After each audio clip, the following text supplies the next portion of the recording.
De l'Évangile de Jésus-Christ selon saint Matthieu, chapitre 2, versets 1 à 12. Jésus était né à Bethléem en Judée au temps du roi Hérode le Grand. Or voici que des mages venus d'Orient arrivèrent à Jérusalem et demandèrent « Où est le roi des Juifs qui vient de naître ?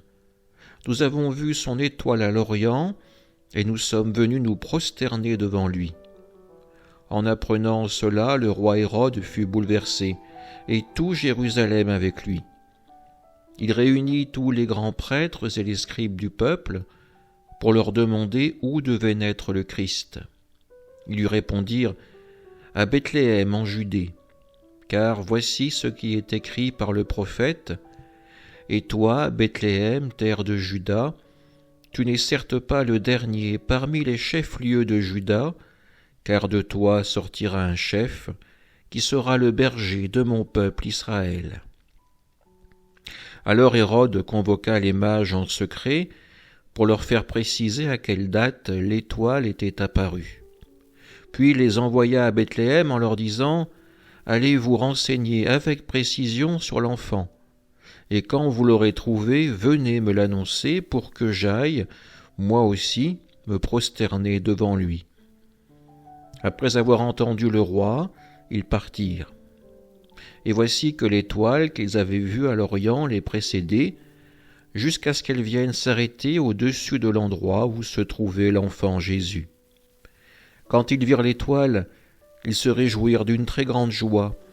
Ils entrèrent dans la maison, ils virent l'enfant avec Marie, sa mère, et, tombant à ses pieds, ils se prosternèrent devant lui, ils ouvrirent leur coffret, et lui offrirent leurs présents, de l'or, de l'encens et de la myrrhe.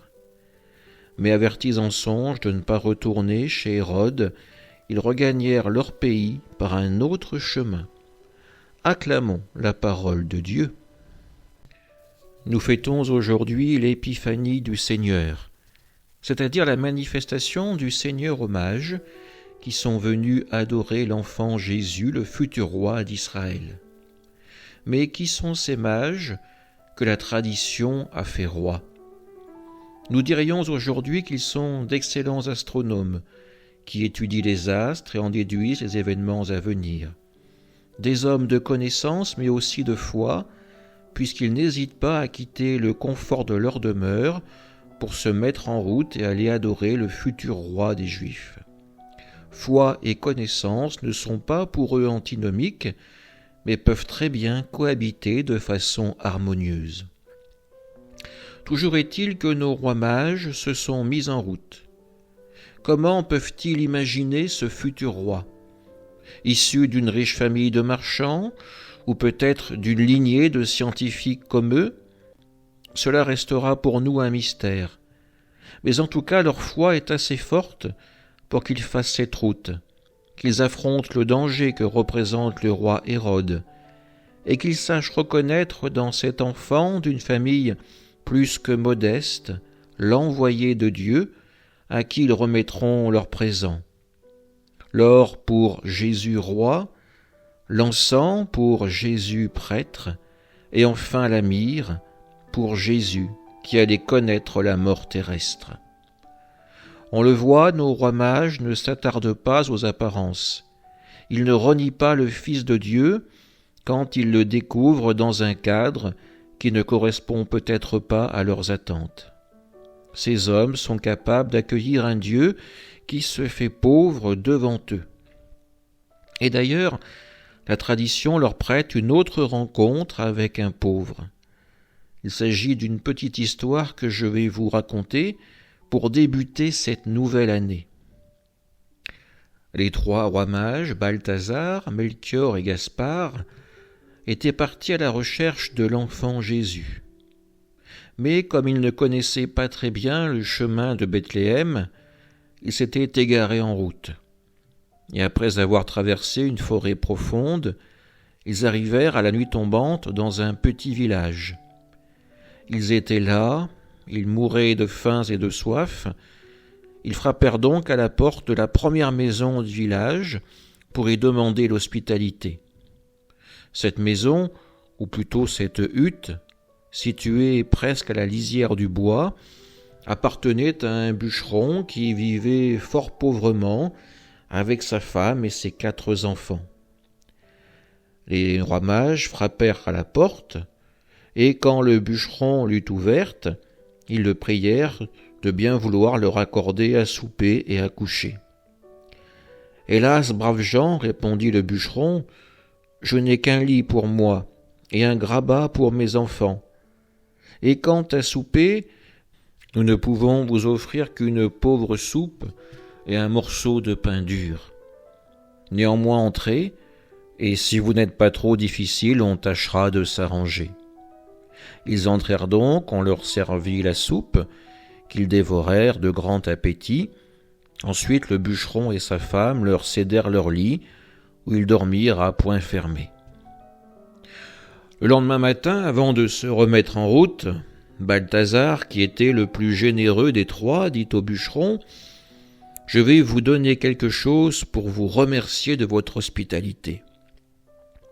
Nous vous l'avons offerte de bon cœur. Nous n'attendons rien de vous, braves gens, répondit le bûcheron, en tendant la main tout de même. Je n'ai pas d'argent, reprit Balthazar, mais je veux vous laisser un souvenir qui vaudra mieux. Il fouilla dans sa poche et en tira une petite flûte d'Orient qu'il présenta à l'homme. Et tandis que celui-ci, un peu déçu, faisait la grimace, il continua : « Si vous formez un souhait en jouant un air sur cette flûte, il sera immédiatement exaucé. Prenez, mais n'en abusez pas, et ne refusez jamais l'aumône ni l'hospitalité aux pauvres gens. » Quand les 3 rois eurent disparu au tournant du chemin, l'homme dit à sa femme en regardant la petite flûte dans sa main : « Ils auraient pu nous faire un cadeau moins bête. Néanmoins, je vais tout de même essayer d'en jouer pour voir s'ils ne se sont pas moqués de nous. » Alors il dit : « Je voudrais avoir pour notre déjeuner du pain blanc, un pâté et une bonne bouteille de vin. » Puis il joua sur la petite flûte, et tout d'un coup il vit sur la table, couverte d'une fine nappe blanche, le pain, le vin et le pâté demandés. Dès qu'il fut certain du pouvoir de sa flûte, il ne s'en tint pas là, comme vous pensez bien, et il demanda tout ce qui lui passa par la tête. Il flûtait du matin au soir, des habits neufs pour sa femme et pour ses enfants, de l'argent, une table abondamment servie. Et comme il lui suffisait de souhaiter une chose pour l'avoir, aussitôt il devint en très peu de temps le plus riche de la région. Il acheta une magnifique demeure et donna une grande fête pour inaugurer sa nouvelle maison. Afin que le festin ne fût pas troublé, il avait ordonné à ses gens de ne laisser sous aucun prétexte les pauvres ou les mendiants entrer dans la cour. Or, ce soir-là, les mages, ayant déposé leurs présents aux pieds de Jésus, revenaient de Bethléem. En traversant la forêt, ils reconnurent le village où ils avaient couché, virent la demeure tout illuminée, et Gaspard dit en se moquant de Balthazar : « Je serais curieux de savoir si notre homme a respecté tes consignes pour ta petite flûte. »« Voyons, répondit Balthazar.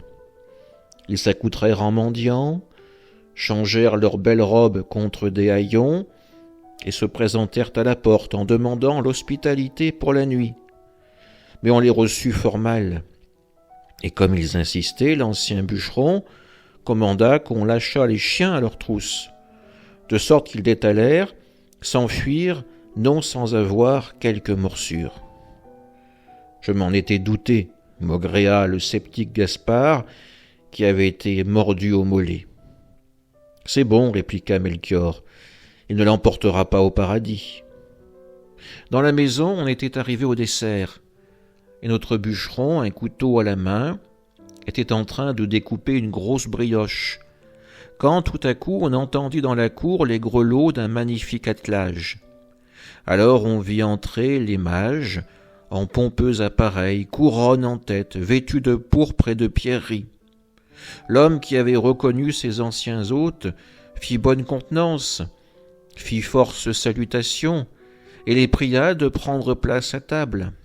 « Merci, dit Balthazar sèchement. Nous ne mangeons pas chez un homme qui reçoit si mal les pauvres gens. Je vous fais compliment de la façon dont vous tenez vos promesses, cria Melchior de sa grosse voix. Ah, tu lâches tes chiens sur les mendiants, ajouta Gaspard en se tâtant la jambe. Attends, je vais te jouer un air que tu ne connais pas encore. Et tirant de sa poche une petite flûte, il la fit résonner terriblement.